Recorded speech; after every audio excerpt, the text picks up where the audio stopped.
And let's say this is the object of my perception. It's me, this is the sunflower. And my local awareness says, this is a beautiful flower. It's yellow. Interesting smell. Okay, nice texture. There's all this beautiful brown stuff here.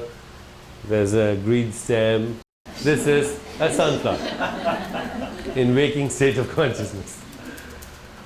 Okay, but now something else happens. Even as I look at the flower, I see the flower as a swirling, dynamic activity of the whole universe.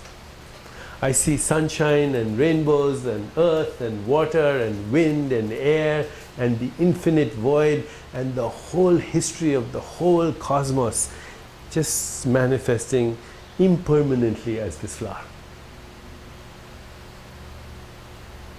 And then I keep looking at it and I feel the presence of spirit in the flower.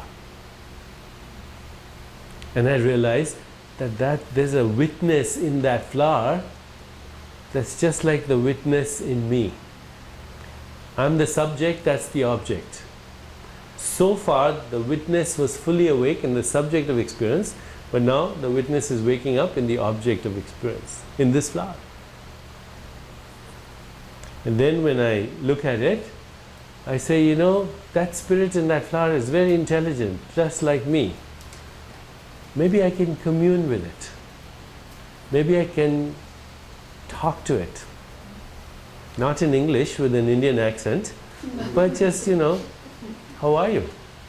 Without speaking, silently. And maybe it can speak to me. In other words, nature becomes alive for me. Nature wakes up for me. I find that nature, the universe is not dead. The universe is living, conscious, alive. Just like I am. And if the universe is living, conscious, alive, then it's also creative, it has imagination, it thinks, it has emotions, it has feelings just like me. And then I slowly realized that there is no such thing in anything dead in the universe. Even this chair is an activity of the whole universe.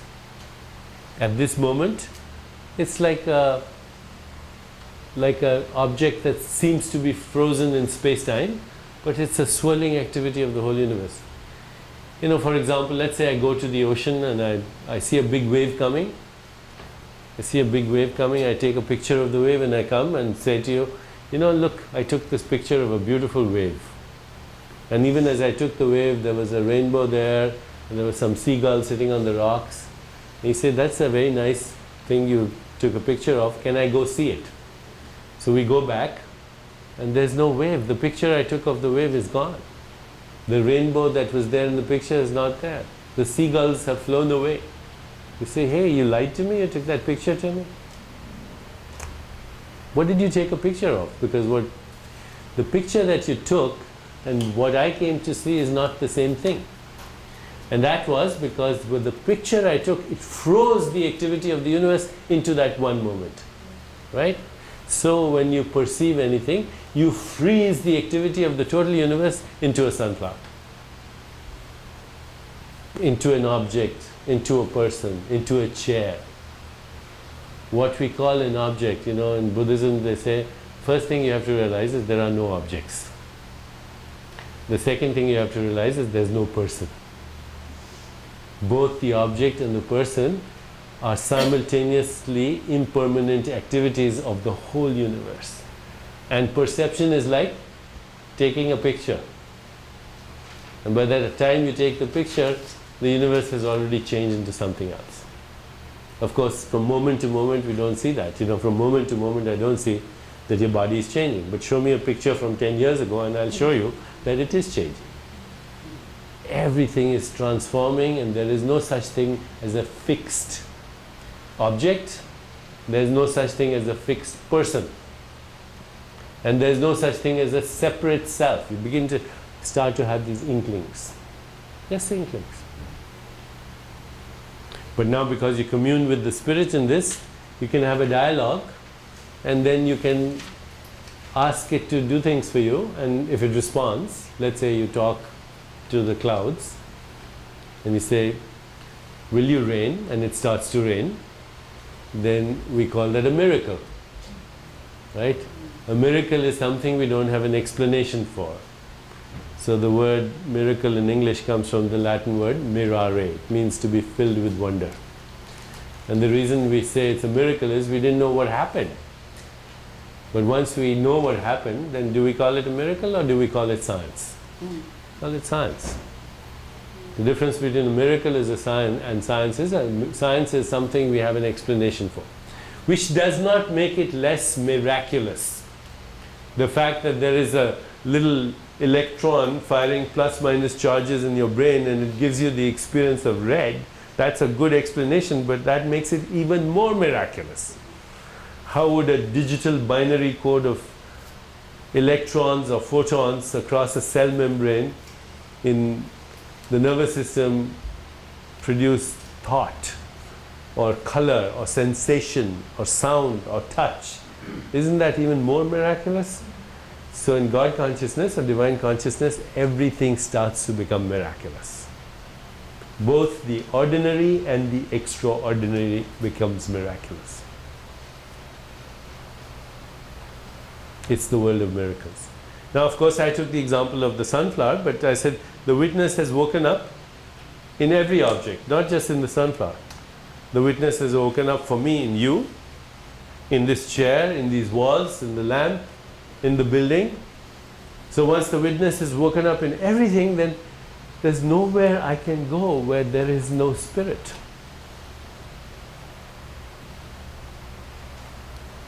In divine consciousness, therefore, God is not difficult to find. God is impossible to avoid.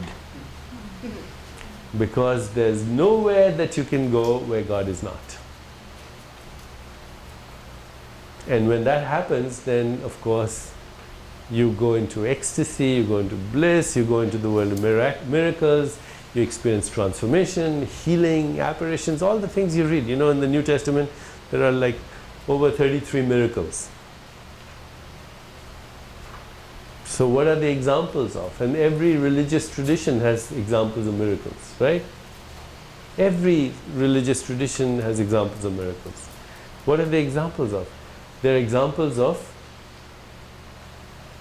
a person, a messenger, or whoever you think of this consciousness that was at a stage which we can only call divine consciousness. That's why you hear words like I and my Father are one, I am in you, you are in me. They're all statements of the obvious to a person who's in that. So the world of the miraculous and the magical opens up. This is the sixth state of consciousness. So something comes after sixth state of consciousness and we call it the seventh state of consciousness. By the way, before we go into that, there's a beautiful story of Ramakrishna, who was one of the greatest teachers of India in the tradition of Vedic thought, this meditation that we're doing. There's a beautiful story of him where one day he was praying to the Divine Mother. You know, in India there are many images of God. God cannot ever be expressed in an image, but the human mind wants images. So in India there are many faces or images of God, not just a single dead white male in the sky. Okay? So there are many feminine images of God, God as the Divine Mother. And Ramakrishna was a great devotee of God. He used to pray to God as a Muslim. And when he prayed to God as a Muslim, his face, everything would become like he was a Muslim. He would pray to God as a Hindu and then he would look like a Hindu. He would pray to God as a Christian and everything about him was Christian. He'd pray to God as a woman and his body would turn into like that of a woman with breasts and everything. His body would change when he prayed to God like a woman because his consciousness would change. So, you know, depending on your kind of frame of reference, he was a little weird or he was really the field of all possibilities, infinite possibilities. So one day Ramakrishna was praying to the Divine Mother, the feminine face of God, and suddenly he broke into this state of consciousness that we call divine consciousness. And at that moment, he saw God everywhere. He felt God's presence everywhere. The walls, the roof, the floor, the utensils with which he was praying, everything started to vibrate with divine presence. He didn't know what to do. But he was so ecstatic that he started to dance. And he kept dancing till he was exhausted. And from then on, he was in divine consciousness forever. And people talk about all the miracles that occurred around him, etc. Now, if you've heard of the great Sufi poet Rumi, he once also broke into divine consciousness. He started to whirl, and he kept whirling, and as he whirled in his dancing, he uttered 6,000 poems. And the university students in Konya, where he used to be a professor, there were scribes, and they were trying to write down the poems as fast as they could. They couldn't keep up with it. That body of poems, 6,000 poems, is called the Masnavi. It's the most amazing spiritual knowledge, and it's in ecstatic poetry. So different kinds of knowledge starts to pour out of it. Okay, so then from there we move, the sixth state of consciousness, we move to the seventh state of consciousness. In the seventh state of consciousness, the ever-present witnessing awareness in the subject of experience and the ever-present witnessing awareness in the object of experience, they are not only fully awake, they are not only fully woken up, but they merge, they become one. So the subject, the witness in the subject of experience and the witness in the object of experience become one. And suddenly you realize, you know, all the while there was only one witness and we were pretending that there are all these different witnesses. That, you know, right now I think there's a spirit inside you and a spirit inside me and a spirit inside all this, and you know, at some level I know that they're the same spirit, but now I really know that there's only one witness and I am that one witness. Not me as Deepak Chopra, not me as this body-mind, but you go beyond the body-mind and there's only one witness. And I'm that one witness. And the whole universe is the activity of that one witness. The whole universe, not only this universe, but all these universes are the activity of that one witness. And you are that witness. And a long time ago I was in India and there was a kind of a dialogue going on between the great Indian teacher Krishnamurti. I don't know if you've heard of him. He's a great teacher. Krishnamurti was talking, and there's a Hindu fundamentalist who kind of got up and he said, I think you're denying the divinity. He said, I think you're an atheist. He said, the more I listen to you, the more I realize you're an atheist. So Krishnamurti looked at the fellow, scratched his head a little bit first. He said, you know, I used to be an atheist till I realized I was God. Which got the fundamentalists very upset. He said, are you denying the divinity of Krishna? Which of course in India is saying, like over here, if you said, are you denying the divinity of Christ? So the Hindu fundamentalist said, are you denying the divinity of Krishna? And Krishnamurti said, I never denied anybody their divinity. Why would I do it to Krishna? Now that seems a very outrageous statement, doesn't it? I am God. But read the Bible, you'll see. Be still and know that I am God. Psalm 44. Okay, people had experiences of unity consciousness. That when that spark of divinity in you merges with the ocean of consciousness, then what's the difference between the spark and the ocean? What's the difference between the water, the wave, and the whole ocean? Who are you? You are the water, you are the wave, and you are the ocean. You're all of them, aren't you? Why confine yourself just to the drop when you could be the ocean? Why say I'm only the drop? You know, the ocean has all these behaviors. The ocean rises in this wave, it falls, the water gets evaporated, it goes as a water vapor to the sky, then it forms a cloud, and then it rains, and then it's a little droplet again in the earth, then it's a waterfall, then it's a rivulet, then it's a river, then it's the ocean. But in all that journey, the drop doesn't lose its wateriness. It's still water.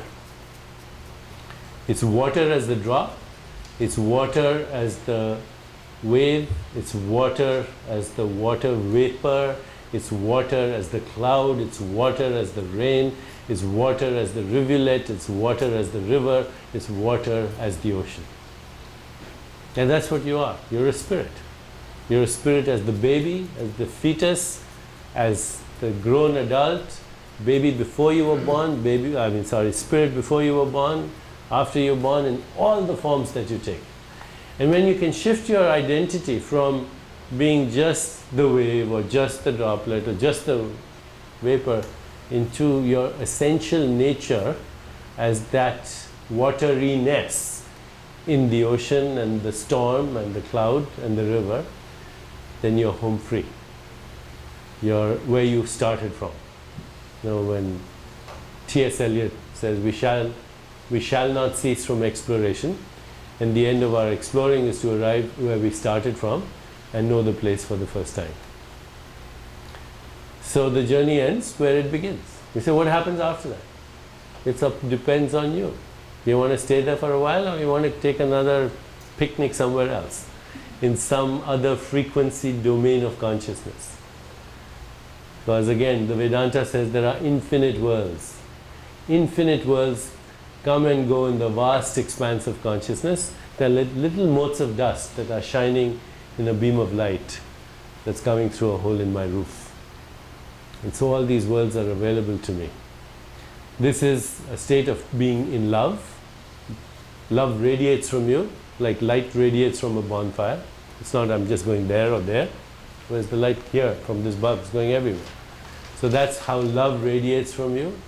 It's infinite love, it's infinite compassion, it's infinite understanding, it's infinite creativity, and it's also infinite freedom. And it's also the experiential knowledge of immortality, because you realize that you are that which the ancients said, water cannot wet, and wind cannot dry, and weapons cannot shatter, and fire cannot burn, that has no beginning in time, that has no ending in time, that has no edges in space. What happens to miracles? You don't need miracles. You are the miracle that creates the whole universe. So those are the 7 states of consciousness. Now I can promise you that the map will work in the beginning till Rhode Island, and then you have to stay with it. And stay with it, and you'll see that soon you'll reach Connecticut and New York and Manhattan, and you'll see, oh, the map really works. It's not a map we create. This map goes back thousands of years, and therefore thousands of great seers and sages have actually explored the territory that this map is talking about. Remember, the map is not the territory. The map is there to give you some clues. The territory is your own consciousness, and therefore the territory is your own soul. So that's a brief description. Now we could spend more time, but that's a good description of higher states of consciousness, or the 7 states of consciousness that we can expect to explore through the practice of meditation. That's why we meditate. Not just to relax. Okay? But of course we start with relaxing. If we can't relax, then we're not going to go anywhere. Okay, thank you very much.